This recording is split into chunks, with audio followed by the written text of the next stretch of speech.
Eu convido então ao engenheiro Eduardo Pegorino, da Sanepar, com pouca idade ainda, mas vasta experiência em operação de rede. E essa é a escola mais importante, onde as coisas acontecem efetivamente no dia a dia. Por favor, Pegorino. Obrigado, professor Roque. Bom dia a todos. Uma satisfação estar aqui. Obrigado pelo convite, pela oportunidade. Quando o Gustavo me fez a solicitação, né, convidou para fazer a apresentação, ele queria que eu falasse sobre mitos e verdades, né, do esgoto, fatos da operação, do projeto à operação. Eu me senti um pouco muito mitológico e tentei puxar para a minha realidade, né? Então, abordando esse tema, o tema das águas parasitárias, das águas de chuva, da diluição e do esgoto não doméstico em redes, procurei fazer um apanhado do que a experiência operacional aqui na região metropolitana de Curitiba, a qual eu fiz parte durante quase 11 anos, do que isso, qual o impacto desses processos no tratamento de esgoto, no sistema de esgotamento sanitário. Eu entrei na operação de esgoto, o Gustavo falou que eu podia contar um pouquinho da história. Eu entrei na operação de esgoto, pode ser que eu exceda um pouquinho o tempo também, tá? Mas já que o professor Miguel pôde, né? Então vamos tentar. Eu não quero ficar falando sozinho e o pessoal ir almoçar. Quando eu entrei na operação de esgoto em 2006, o nosso gerente metropolitano na época é o Gerardi, ele estava por aqui, e o gerente da unidade aqui em Curitiba, existe uma unidade específica de tratamento de esgoto dentro da Sanepar. E o nosso gerente trouxe dois desafios. O primeiro, que era uma crise que se vivia na época, que era a disposição do lodo, comprometendo o tratamento de esgoto. E nós procuramos, junto com a equipe, né, estruturar a unidade para atender isso. Continua sendo um desafio até hoje, mas que vem se estruturando e ganhando processos, até como vamos apresentar mais tarde em outro painel. O outro desafio, eu confesso que eu não tive muita habilidade para tentar resolver, e ele foi ganhando mais corpo, que era justamente o problema da relação com as regionais. Aqui na região metropolitana de Curitiba nós temos unidades que operam, fazem operação e manutenção de rede, como a gente classifica, trabalha, e a unidade de operação de elevatórios e de esgoto. Mas ali por 2000, a parte de esgoto não doméstico teve uma relação um trabalho bem intenso, diversas pessoas participaram desse trabalho, já estava em andamento até antes de 2006, por problemas que foram se identificando de qualidade do tratamento de esgoto, efetivamente por causa dessas questões, desses lançamentos, regulares ou irregulares. E das águas parasitárias, um avanço bastante grande, uma cooperação bastante grande, que ainda vem sendo desenvolvido, tem um longo caminho a ser percorrido, começou a trabalhar com a vinda, com a criação de uma estrutura dentro da unidade de esgoto para trabalhar com um macrosistema de coleta e fazer essa relação. Então, tem toda uma equipe. O que eu quero chegar com isso é que essa apresentação, na verdade, ela é um conjunto de apresentações, de trabalhos desenvolvidos por diversas pessoas, que, na verdade, eu só estou fazendo a apresentação e, em muitos casos, talvez nem seja o mérito meu para isso. Bom, o contexto que a gente procura abordar, o contexto do sistema de esgotamento na região, e como essas vazões parasitárias impactam no CESO, que nós fomos observando, contribuindo a esse grupo de trabalho todo da unidade, e esgoto não doméstico. E algumas considerações ao final. O contexto que a gente está falando é a região metropolitana de Curitiba, entre o litoral e o interior, essa região que faz divisa com o estado de São Paulo, o estado de Santa Catarina, 23 municípios, aproximadamente 3 milhões de pessoas, 148 milhões de metros cúbicos de esgoto tratado no ano, 92 elevatórias, 27 estações de tratamento de esgoto. Pode ser que esses números não estejam bem corretos, porque quando a gente está na operação, a cada dia eles podem ser maiores ou menores. Algumas elevatórias podem ter sido desativadas, outras entrado em operação. Responsável pela remoção de 82 mil quilos de DQO, uma eficiência média de 80%. São estações de diferentes portes, nós temos estações com mais de 1.000 litros por segundo e estações de 4, 5 litros por segundo, operando nessa região conforme os municípios. E também diferentes realidades. Então nós temos sistemas de esgotamento de pequeno porte, sistemas de esgotamento de maior porte, integração, relevo e características da bacia de coleta, do sistema de coleta, que interferem na qualidade do esgoto. Assim como as características locais, né, nós também temos diferentes processos de tratamento de esgoto. Duas dessas estações são totalmente aeróbias, uma mais recente, a de Belém, a mais tradicional, mais antiga, primeira de Curitiba, efetivamente, com filosofia de tratamento aeróbio.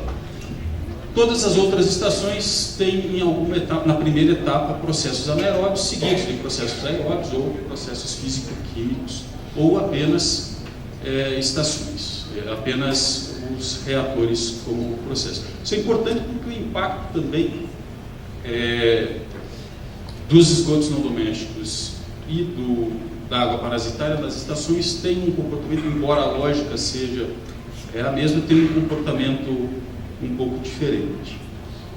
Bom, entrando mais diretamente na questão de vazões de águas parasitárias e numa relação entre concepção e operação, quando a gente está fazendo a concepção de um sistema de esgotamento sanitário, normalmente a gente usa esses parâmetros e chegamos numa vazão média. Vazão doméstica, vazão de infiltração e algumas características que tem o sistema de esgotamento, como vazão industrial e outros estabelecimentos, que também vão compor a vazão do sistema, quando a gente conhece eles. E consideramos como vazão doméstica aquelas que estão na literatura como referência de vazão doméstica. O que acontece, pegando emprestado alguns dados do professor Cherichar, o que acontece na prática depois é um pouquinho diferente. Isso aqui é a variação da vazão média do esgoto sanitário em uma estação a partir da operação. Então, o fato que a gente observa é que a sazonalidade e outras, a evolução do sistema de esgotamento, que é dinâmico, ele não fica restrito à condição em que nós implantamos, executamos. A própria execução já não é exatamente como o projeto previu. E isso acaba interferindo tanto na parte de esgoto não doméstico, quanto na parte de águas parasitárias. A evolução do sistema, o sistema é dinâmico, ele é um organismo, podemos dizer, vivo, que ele vai se degradando e também vai sofrendo as interferências do usuário e do próprio operador do sistema. Então, o que de fato acontece na prática é que, assim como no passado a gente costumava colocar, quando ia falar de lodo, que o fluxo da estação segue o fluxo da fase líquida, e na fase sólida vinha uma interrogação ou um caminhãozinho com destino final adequado, na operação a gente convive com essa situação. Que depois do projeto, na prática a gente fica com a bomba na mão de como se comportar com o sistema. Nós concebemos o sistema como separador, em geral, que é essa linha azul, pegando emprestado esses dados que foram gerados lá, medição de vazão num trecho de rede. Então nós projetamos nessa situação. Só que, na prática, quando nós temos um evento de chuva, esse sistema passa a ser combinado. Essa é a realidade que acontece na prática e que nós temos que ir resolvendo. Então nós temos a partir disso uma série de consequências que são de rede, que causam os prejuízos para o empresa de saneamento, com os refluxos, com os danos ambientais, com a necessidade de ressarcimento do cliente, com esses problemas, e também os problemas no processo de tratamento de esgoto, né? Que muitas vezes, esse é outro trabalho desse grupo, né? Uma correlação entre pluviosidade, em vez de medição de vazão, é a medição de condutividade elétrica do esgoto num ponto, né, na rede coletora, e o efeito da pluviosidade sobre ele. Então aqui a gente consegue perceber que, diferente desse gráfico em que a pluviosidade aumenta a vazão, a chuva aqui diminui a condutividade elétrica. E a gente consegue perceber um dos principais impactos para o operador de esgoto e para a operação de redes também, das águas parasitárias em rede. Após um evento de pluviosidade, essa linha de cima é a linha normal do esgoto, condutividade elétrica normal do esgoto, né? A padrão do esgoto. que seguiriam esses gráficos com a oscilação diária. Cada um desses é um dia. Então você vê que tem uma oscilação mais ou menos baseada no que é a curva teórica do sistema de esgotamento, da vazão de uma estação de tratamento de esgoto. Mas quando você tem um evento de pluviosidade, uma chuva, você tem não apenas um momento inicial, mas você tem, dependendo da região, dependendo da bacia, dependendo do sistema, vários dias em que o sistema está comprometido, está influenciado por essa vazão parasitária. Por isso que o sistema acaba se comportando em muitos casos como combinado. E aí você tem a falta de capacidade da rede de esgotar o efluente, propriamente dito, mas você também tem um reflexo. Assim como a condutividade elétrica que vai subindo, você tem respaldo legal de que nesses dias de pluviosidade, você tem uma vazão excessiva na estação. E essa vazão, a estação não é projetada para receber. Você tem impacto sobre isso, como o professor Roque falou, né? O primeiro impacto é se você tratar toda essa vazão, é perder o lodo. Um impacto imediato muito maior e comprometer a capacidade de tratamento ao longo dos próximos dias, porque sem lodo não existe tratamento de esgoto nas estações convencionais, né? Então nós convivemos com a realidade de que o esgoto vem retomando as características de esgoto sanitário, mas a vazão ainda é superior à capacidade da estação. E aí nós temos que gerenciar isso. Então, quais são as principais dificuldades relacionadas à rede coletora que nós enfrentamos no dia a dia? Volumes excedentes por períodos prolongados, não é apenas aquele período de pico em que choveu e a estação está com a capacidade acima, muitas vezes, e principalmente nas estações de grande porte, isso se prolonga por dias até você restabelecer a condição normal. Isso muitas vezes não é enxergado quando você está com uma estação, um sistema de esgotamento sendo iniciado. Foi recém-implantado e você está com folga, com ociosidade na estação. Mas, à medida que o sistema, que o setor de esgotamento sanitário no Brasil vai evoluindo, a realidade que a gente passou a conviver é que as estações, em muitos locais, deixaram de ser implantadas para serem ampliadas. Ou seja, nós estamos chegando no limite de capacidade das unidades existentes.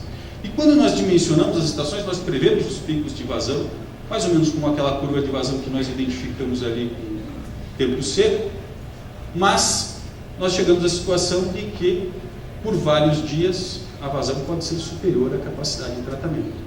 E a qualidade desse efluente vai ganhando características de retomada. No primeiro momento, nós vamos ver um gráfico mais para frente, você pode ter situações em que a qualidade do esgoto que chega à estação é até mesmo compatível com o lançamento direto. Mas ao longo do tempo, essas concentrações vão novamente aumentando. Um outro problema muito grave que nós temos é que, junto com essas águas parasitárias, que podem ter origem nas ligações de esgoto e na própria rede, nós temos uma série de resíduos. Materiais que não deveriam chegar às estações de tratamento de esgoto, que não passem por uma ligação predial convencional e que acabam chegando e que comprometem muito a confiabilidade do sistema, os equipamentos que fazem a operação do sistema. E também a situação de efluentes não domésticos. Bom, o fato é que a gente, como eu coloquei agora há pouco, a gente tem que começar a perceber, e é a evolução do sistema, que o sistema ele é dinâmico. E ele sofre uma influência direta, a operação dele tem uma influência direta sobre o tratamento do esgoto. E que esse sistema dinâmico, nós projetamos ele dessa forma, mas que ao longo do tempo de operação dele, vão surgindo ligações que não estavam previstas. As redes têm um uso diferente do previsto. A conscientização da população, isso tem muito a ver também com a região onde o sistema está implantado, que diversas falhas ocorrem durante a execução dessa rede, que o sistema sofre um desgaste natural, ele tem uma vida útil e ele precisa ser reparado para que essas situações possam ser amenizadas. Então ele é um sistema dinâmico e que precisa evoluir, que precisa ser bem gestionado e controlado para você poder chegar na estação de tratamento de esgoto e garantir que o corpo receptor receba o efluente conforme a sua capacidade que está previsto na legislação. Assim como evitar que esses efluentes sejam perdidos ao longo do sistema. Então, os problemas clássicos em rede coletora e os problemas que a gente vivencia nas estações. O primeiro fato é a capacidade hidráulica. Vários processos dentro das estações, eles são hidráulicos, eles são físicos. Então, se você submeter essa estação acima da capacidade dela, você vai ter reflexos que vão comprometer a qualidade do sistema, a qualidade do que está sendo lançado e também os lançamentos futuros. E a outra situação é a diluição. Se nós pretendemos ou vislumbramos a transformação das hélices em unidades que possam responder, que possam sustentáveis, que possam ter retorno a partir da sua operação, nós temos um impacto muito grande desses fenômenos sobre a produção de gás. E se essa produção de gás ela estiver diretamente associada à operação de um sistema de secagem de lodo, por exemplo, são custos a mais que você vai ter durante o período em que o gás não vai ser produzido.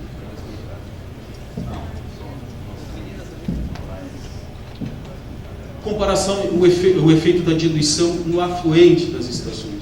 Essa é uma estação de grande porte aqui da região de Curitiba, em que você observa claramente a flutuação em função da pluviometria. E você chega a ter casos em que a estação recebe uma DBO, muitas vezes próximo do padrão de lançamento. Nesse caso, 90 mg por litro é o padrão de lançamento dessa estação. E em diversos momentos, ao longo de um ano, isso acontece. Confiabilidade. Essas são situações que ocorrem na operação de lodo. Esses resíduos que chegam, eles podem comprometer as bombas, podem comprometer o sistema de coleta, podem comprometer a qualidade do resíduo que a gente pretende ser destinado de forma sustentável, como o lodo de esgoto, por exemplo, os resíduos que chegam, que são arrastados pelas redes, e a própria formação de resíduos, demandando um custo ou situações que não foram previstas em projeto e que acarretam uma necessidade de adaptação na operação para a remoção. Por exemplo, retirada de escuma, quantidade de escuma, frequência de retirada de escuma, manejo dessa escuma na estação e destino dela. Sobre os reatores WASB, muito importante a condição hidráulica, esses resíduos comprometem a distribuição dos reatores e seguramente vão comprometer a equalização do afluente dentro dos reatores e, consequentemente, a eficiência do processo de tratamento. Reflexo disso sobre o pós-tratamento, reflexo disso sobre o lançamento de efluentes. Bom, também peguei emprestado esse slide de uma apresentação do professor Chernyshov. Aqui existem vários documentos utilizados que relatam a importância de diversos fatores na concepção dos sistemas de esgotamento, no projeto, na decisão do processo de tratamento e também na concepção do sistema. E, dando uma olhadinha, você vê diversos fatores e, quando a gente coloca a avaliação de vazão aplicada, ele aparece em quinto, junto com outros, como eficiência do sistema, requisitos químicos, requisitos de outros recursos. Ou seja, se nós temos uma realidade que nós mostramos lá atrás, que nós estamos fazendo o projeto, claro, pensando nos requisitos, nas restrições ambientais que esse efluente precisa ter, que é o principal, mas se nós já temos a ciência de que o sistema nós precisamos preparar o sistema, em muitos casos, para receber essa variação de vazão. Então, nos nossos projetos, nós precisamos fazer com que este fator, ele tenha, em função da avaliação local, ele tenha um fator de mais peso para dar conforto e confiabilidade para o operador na operação do sistema. E a outra questão que também é extremamente importante, nós precisamos de melhorias na parte de projeto, mas também nós precisamos assumir a nossa responsabilidade enquanto operadores sobre o sistema de coleta.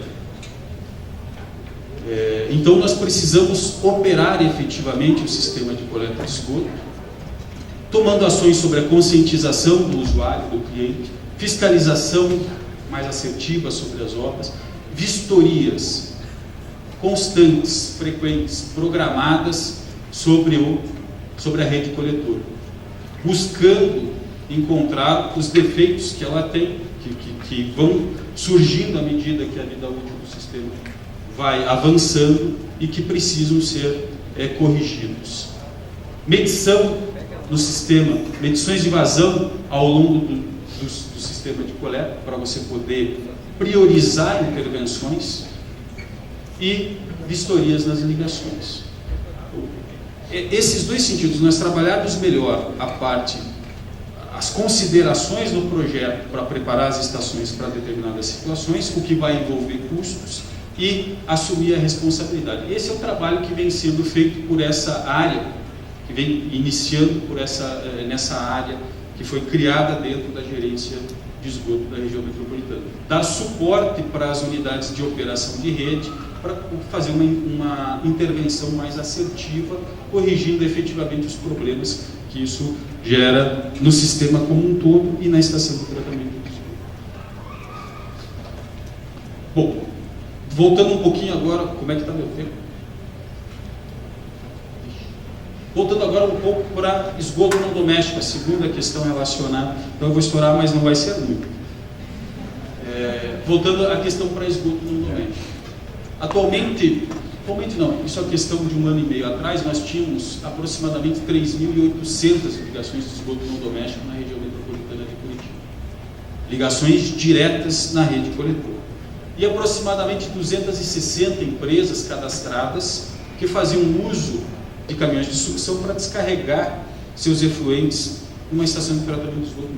Eu fiz questão de separar essa questão aqui, porque em muitos casos, e isso acontecia com a gente no passado, a gente autoriza as empresas que a gente chama de limpa-poça, que são os caminhões de sucção, as empresas que têm os caminhões de sucção, para fazer as descargas na rede. E, em muitos casos, a gente não faz a fiscalização ou não percebe que essas empresas também estão fazendo. A ideia era que elas fizessem descarga de esgoto das fossas domésticas, né? E elas acabam fazendo as descargas de fossas ou de efluentes de empresas. Então, esse é um quesito importante, porque vai afetar a estação diretamente lá e pontualmente diretamente na estação. Então, são os efluentes que apresentam características físico-químicas, volumes e temperaturas diferentes do esgoto doméstico.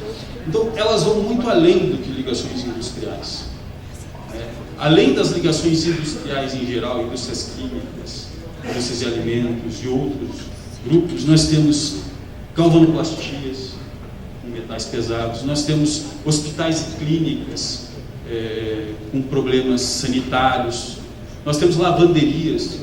Nós tivemos, durante esse período que eu tive na operação, 2 eventos bem claros de problemas em estações de tratamento de esgoto, reatores UASB, em função de descargas que conseguimos localizar a partir de lavanderias. Poços de combustíveis, oficinas, lavacar, existe uma grande quantidade de lavacar. Então, se nós estamos preocupados com fósforo, com surfactantes, são grandes usuários e estão espalhados pela cidade. Gráficas, restaurantes com impactos diretos sobre a rede, gordura, matadouros, açougues, curtumes e outros processos.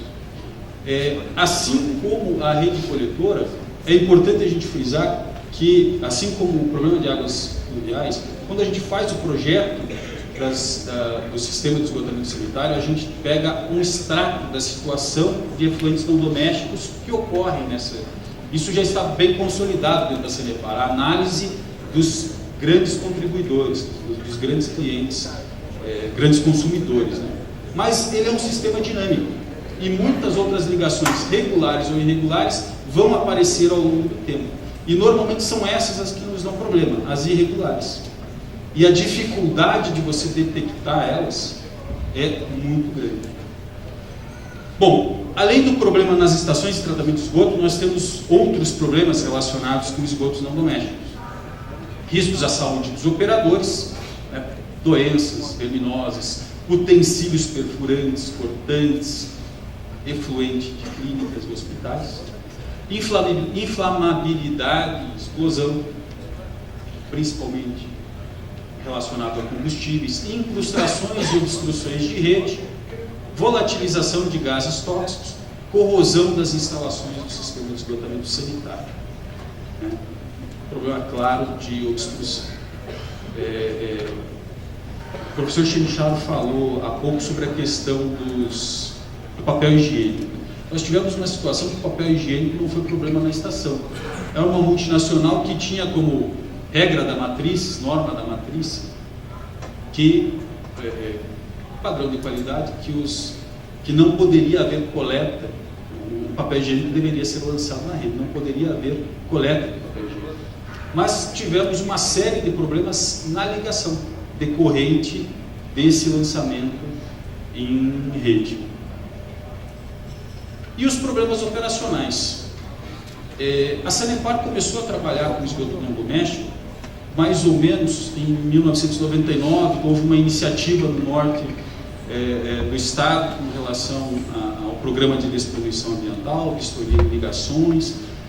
Depois foi criado um grupo no antigo GECIP, Grupo Específico de Consultoria, Intercâmbio e Pesquisa, que se chegou a um trabalho e foi de fato implantado inicialmente aqui na região metropolitana de Curitiba em função de problemas que se observou de qualidade numa estação de tratamento de esgoto, impactado pelo lançamento disso. Né? Um dos impactos relacionados nessa equipe de trabalho que desenvolveu os primeiros documentos lá atrás, no início dos anos 2000, foi o risco da gente comprometer a alternativa de destinação final de lodo, que na Sanepar sempre foi priorizada a destinação à grelha, especialmente aqui na região metropolitana de Curitiba, porque durante um bom tempo não havia disponibilidade de aterros para receber lodo.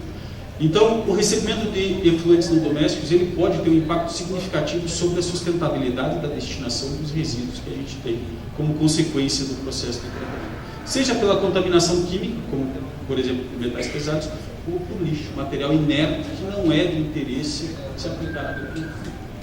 Mas e nos processos de tratamento de esgoto? Nós temos resíduos comprometendo equipamentos ou dispositivos, né, como a atação de grades, provocando extravasamento em rede de esgoto. Acho que mais uns 5 minutos.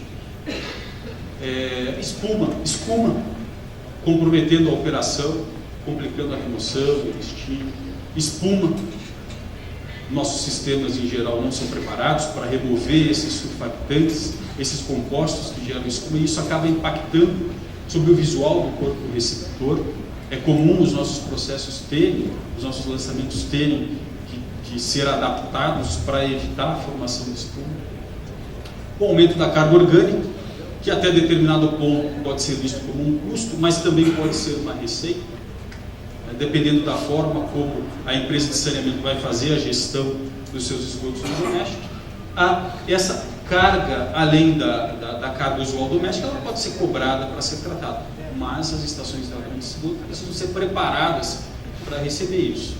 E compostos e elementos tóxicos que podem comprometer o sistema. Então é necessário você proteger o sistema com relação a esses compostos. Eu trouxe aqui um caso de uma estação de tratamento de esgoto nossa, que a gente identificou o problema diretamente causado pelo lançamento não doméstico, mas que tivemos um longo período até conseguir identificar efetivamente a causa. Essa estação, uma estação com reator UASB, que vinha com uma característica de esgoto afluente típica, uma estação de 70 ou 80 litros por segundo, com uma faixa de DQO entre 400 e 700, usual, e que vinha apresentando eficiência satisfatória. E, de repente, ela teve a sua eficiência comprometida. Padrão de qualidade, atendimento a padrão de lançamento comprometido. E a gente não conseguia identificar a causa.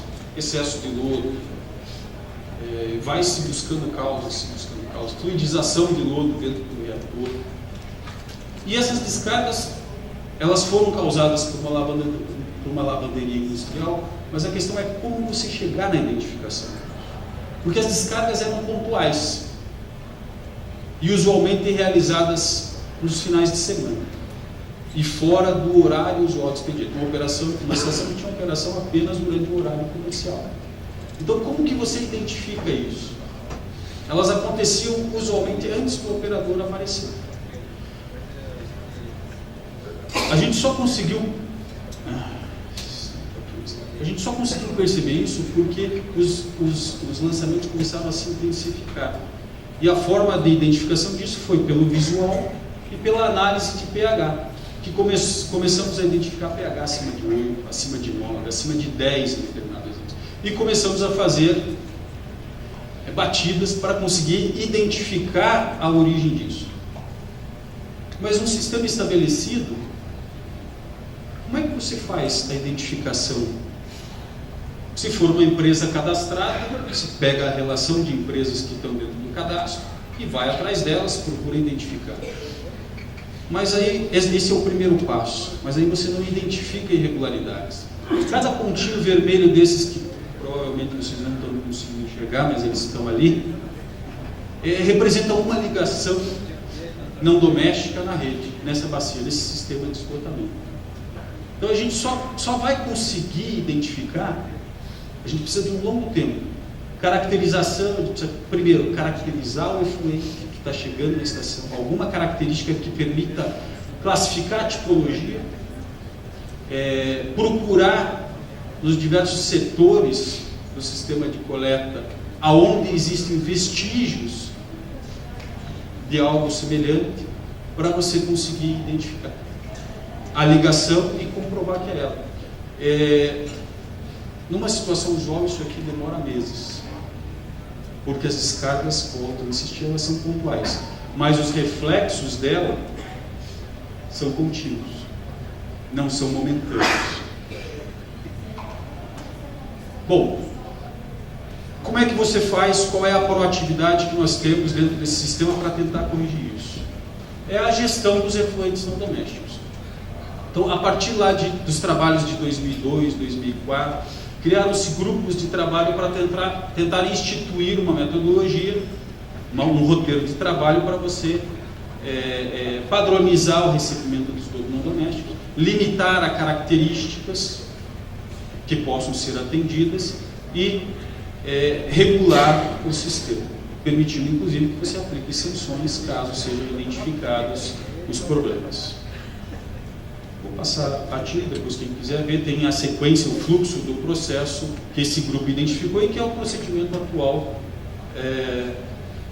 no sistema. Chegando às considerações finais, então, o que a gente precisa considerar, voltando, esse sistema é um sistema dinâmico.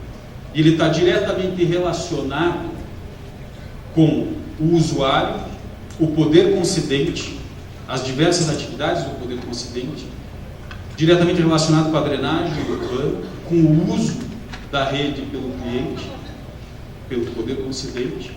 Ele é um sistema dinâmico e opera de forma integrada. Ele precisa ser trabalhado de forma integrada para a gente controlar esses problemas e evitar que eles sejam sentidos, como nós vimos agora há pouco, na rede coletora. Os usos e o desgaste da rede têm um impacto direto sobre a concepção e a operação do tratamento de esgoto. Nós precisamos nos atualizar para assumir essas funções e encontrar soluções para esses problemas. E é necessário avançar na gestão e operação do sistema, seja proativamente sobre os volumes, sobre o controle de recebimento dos efluentes domésticos, para assegurar que o que chegue na estação seja efetivamente aquilo que estava previsto no projeto, se assegurando os resultados previstos. Eu tinha para falar isso. Obrigado pela pergunta. Queria estender esse obrigado para as pessoas que contribuíram para essa apresentação. Algumas delas estão aqui, o Hernani, o Murilo Duma estava por aí, o Hernani Rani, gerente da unidade de esgoto, e diversas outras pessoas que estiveram envolvidas nesse trabalho ao longo dos anos. Obrigadíssimo, Pegorini, excelente trabalho também, assim, muito prático, muito técnico. Portanto, partamos para o debate.